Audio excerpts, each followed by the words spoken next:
Welcome class 12. Today we are going to discuss about the procedure for allotment of shares. Allotment of shares means the distributing shares to the applicants who have submitted their written application with the amount fees. Means here allotment of shares means distributing the shares among the applicants.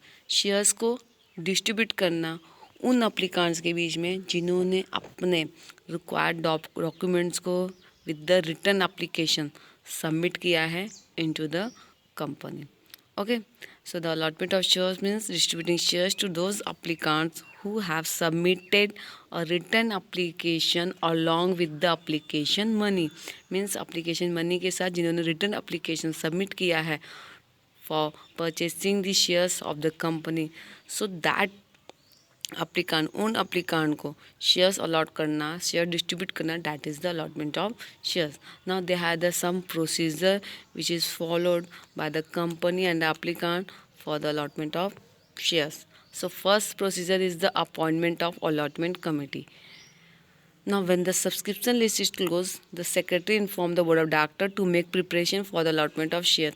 Okay, जब subscription list close हो जाती है, so secretary क्या करता है, board of director को inform करता है कि the board of director have to prepare the allotment of shares. यहाँ पे सेक्रेटरी इन्फॉर्म करेगा बोर्ड ऑफ डायरेक्टर को कि उसको क्या करना है, अलॉटमेंट के लिए प्रिपेयर करना है कि किन कौन कौन से अप्लीकांट को कितने शेयर्स अलॉट किए जाएंगे. So if the issue is par subscribe, अगर कंपनी के शेयर्स जो पार सब्सक्राइब है और अंडर सब्सक्राइब है, so the board can do the allotment of shares. Board क्या कर सकता है, शेयर्स को अलॉट कर सकता है. But if the shares is over subscribe means जितने शेयर्स इशू किए हैं उससे ज़्यादा के एप्लीकेशन फॉर्म आ गए हैं, so the board has to appoint an allotment committee. So here the company of the board, जो कंपनी का बोर्ड है वो क्या करेगा, they have to appoint a allotment committee to undertake the work of the allotment. मतलब किस because over subscribe हुए हैं shares,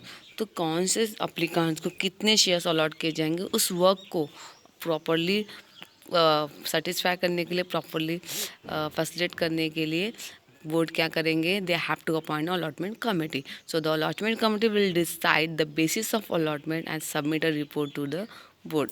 okay, now the second procedures of allotment of share is the hold board meeting to decide basis of allotment. Okay, after deciding the board, they have to appoint allotment committee, so they have to hold a board meeting to decide the basis of allotment. Okay, so the board committee in a board meeting is held to approve the allotment formula suggested by the allotment committee.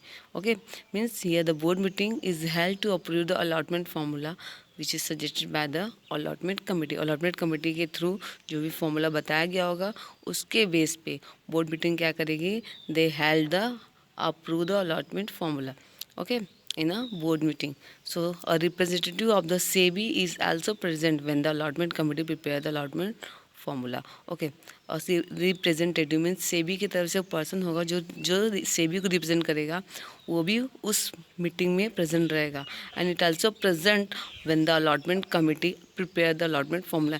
जब allotment committee allotment formula prepare करेगी कि कितने ratio पे, क्या proportion पे share allot करने हैं, किसको कितने शेयर अलॉट करने हैं, तो at that time a representative of the SEBI will be present. And if the shares are listed, so the formula has to be also approved by the authorities of the concerned stock exchange. अगर share listed है तो formula भी क्या होना चाहिए, through the stock exchange it will be also approved. Once the allotment formula is approved, the application and allotment list is made. एक बार जो allotment formula approve हो गया, सो the application and allotment list बनाया जाएगा कि कितने कितने एप्लीकांट्स हैं और उनको कितने अलॉटमेंट शेयर हुए हैं, कितने शेयर्स अलॉटमेंट किए गए हैं, इसका एक लिस्ट बनाया जाएगा. And the list contain the name of the allottee, that is the applicant. उसमें क्या रहेगा कि कौन कौन सा अप्लीकांट को शेयर अलॉट किए गए हैं, सो उनके नेम वहाँ पर रहेंगे. So this is the name of the allottee, that is the applicants who will be allotted shares. And the list has to be signed by the chairman the secretary. और वो list chairman the secretary के through क्या रहेगी, sign रहेगी. Okay, so this is the second procedure of the allotment of share where the board committee prepare the allotment list who will be allotted shares. Okay, now point number 3, pass board resolution for allotment. Okay, after preparing the allotment list at the board meeting a resolution is passed to allot shares. वो list को pass किया जाएगा as allotment as a allotment resolution. So here the kind of the resolution is passed in a board meeting as a allot shares. So the resolution also authorizes the secretary to issue letters for allotment and letter of regret. Okay. Next, secretary has to send letter allotment to the allottee, that is those applicants whose name appear in the application. Now thereafter secretary have to send a letter of allotment to the respected allottee, जो भी respective allottee रहेंगे उनको secretary क्या करेगा, allotment shares भेजेगा for the allotment, sorry allotment letter भेजेगा for the allotment. Okay, means here the secretary have to send the letters of allotment to the allottee. Allottee means वो person those have applicant, जिसने applicant किया था, जो अप्लीकांट्स है वो जिसने application दिया था. So the application whose name appear in the application and allotment list means those applicants whose name appear in the application and allotment list. जो allotment list प्रिपेयर की गई थी by the board ने जो allotment list prepare की थी जिसको हमको क्या करना है, शेयर अलॉट करने हैं, उस लिस्ट के according particular each and every person को सेक्रेटरी क्या करेगा, he secretary has to send letter okay for the allotment of shares.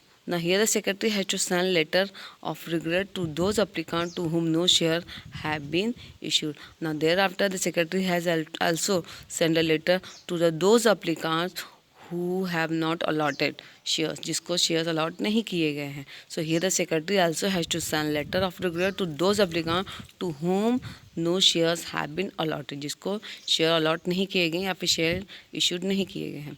Okay, now along with the letter of regret the application money is also refunded. Yes, जब company letter allotment allottee की भेजेगी जिसको allot किए गए हैं, तब company सिर्फ letter भेजेगी with the detail information. But when the company send the letter of regret, the person who has not allotted the shares, okay, and who has not issued the shares, so that person or that applicant, the application money is also refunded. उनकी जो application money रहेगी with the letter of regret वो भी भेजी जाएगी. So along with the letter of regret the application money is also refunded to the applicant who have not allotted shares. The company which issues shares in electronic mode does not issue allotment letter to individual applicant. Company inform the respective depository NSDL or CDSL about the allotment of shares. Okay, जिन्होंने electronic mode से shares allot किए हैं तो उनको company letter नहीं भेजेगी, company सिर्फ inform कर देगी NSDL और CDSL को ओके अपने अलॉटमेंट के बारे में. And it provide the depository with the detail of applicants who have been allotted shares, number of shares allotted etcetera. Okay, then NSDL और CDSL क्या करेंगे, they provide the depository with the detail of the applicant. वो depository provide कर देंगे with the detail of the applicant, किनको कितने shares allot हुए हैं, क्या शेयर्स के नंबर है, क्या अमाउंट है, etcetera etcetera. Now fourth is the collection of the allotment money. Okay, after issuing the allotment letter, the letter allotment state the money to be by the applicants on allotment of shares. Okay, means the letter allotment state the money to be paid by the applicant on allotment of shares.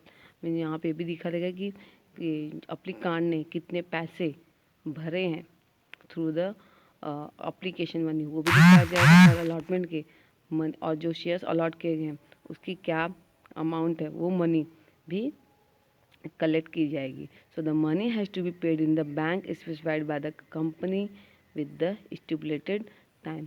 और वहाँ पे ये भी mention रहेगा कि अब allotment जो भी अलॉटी हो उनको जो रिमेनिंग अमाउंट है वो कौन से बैंक के अकाउंट में, किस अकाउंट में सेंड करना है, किस अकाउंट में उनको भेजना है पैसा, ये भी उसमें मेंशन रहेगा. So here the money has to be paid in the bank which is specified by the company. जो एक स्पेशल बैंक होगी जो कंपनी के थ्रू स्पेसिफाइड होगी and within the stipulated time, एक उसका टाइम पीरियड होगा, उसके बीच में अलॉटी को क्या करना है, अमाउंट अलॉटमेंट मनी सेंड कर देनी है. Now for all public issue and right issue from January 2016 ASBA is mandatory. Okay, public issue और राइट इशू के लिए क्या होगा, ये कंपलसरी होगा। Okay, allotment meaning. Now what is the ASBA? Okay, application supported by blocked amount. It is an application made by an applicant to his bank to block the application money in the bank account. Okay, here the यहाँ पे क्या हो सकता है, जो application money है वो क्या हो सकता है, applicant क्या कर सकता है, उसको block कर सकता है अपने ही बैंक अकाउंट में. In case of allotment, the application money or the full issue value of shares is transferred to the company's banker. Okay, ऐसे केस में क्या होगा, एप्लीकेशन मनी क्या होती है, या फिर जो भी वैल्यू होगी शेयर्स की वो क्या हो सकती है, वो ट्रांसफर्ड हो जाती है कंपनी के बैंक, जो कंपनी के बैंकर है उसमें ट्रांसफ़र हो जाती है. सो तो यहाँ पे जो अप्लीकांट है वो क्या करेगा, वो एक अप्लीकांट क्या कर सकता है कि अपना जो एप्लीकेशन मनी है वो अपने बैंक अकाउंट में ब्लॉक करवा सकता है. Okay, point number 5, arrangement relating to letter of renunciation. Okay, renunciation means an applicant who has been allotted shares can renounce the shares in favor of another person. Renounce means give up करना. Okay, सो यहाँ पे एक ऐसा भी arrangement होगा कि जो letter of renunciation हो जाएगा, because here the applicant who have been allotted shares, वो अप्लीकांट जिसको शेयर अलॉट किए गए, they can renounce the share in favour of another person. वो अपने शेयर्स को किसी दूसरे पर्सन के नाम पर रिनाउंस कर सकता है, मतलब कि वो अपने शेयर्स को किसी और को अगर देना चाहता है तो उसके नाम पर रिनाउंस कर सकता है. So the applicant has to fill a form और renunciation and submit it with the original copy of the letter of allotment to the company. अगर जो अप्लीकांट है वो अपने शेयर से किसी और को देना चाहता है, सो वहाँ पे वो क्या कर सकता है, he have to fill a form for the renunciation के लिए एक फॉर्म आता है, उसको फिल करना पड़ेगा, and he have to submit with the original copy of the allotment letter की जो ओरिजिनल कॉपी रहेगी उसके साथ उसको क्या करना पड़ेगा, सबमिट करना पड़ेगा into the company. And after the approval from the board, अब जब बोर्ड उसको अप्रूव कर देगी, so the secretary enter the name of the new allottee. Then secretary have to enter the name of the new allottee at the place of the old one in the application and the allotment list. मतलब जो पहले जिसका नाम था उसको नाम की जगह पे न्यू अलॉटी जिसके नाम पर अनाउंस किया गया है उसका नाम वहाँ पे मेंशन करके एंटर करके एप्लीकेशन में और अलॉटमेंट लिस्ट में उसके नाम पे शेयर्स अलॉट किए जाएंगे. Okay, so this is the point number 5. Now guys, point number 6, 7, 8, 9, this we will learn in the next video. आज के लिए इतना ही. Good bye.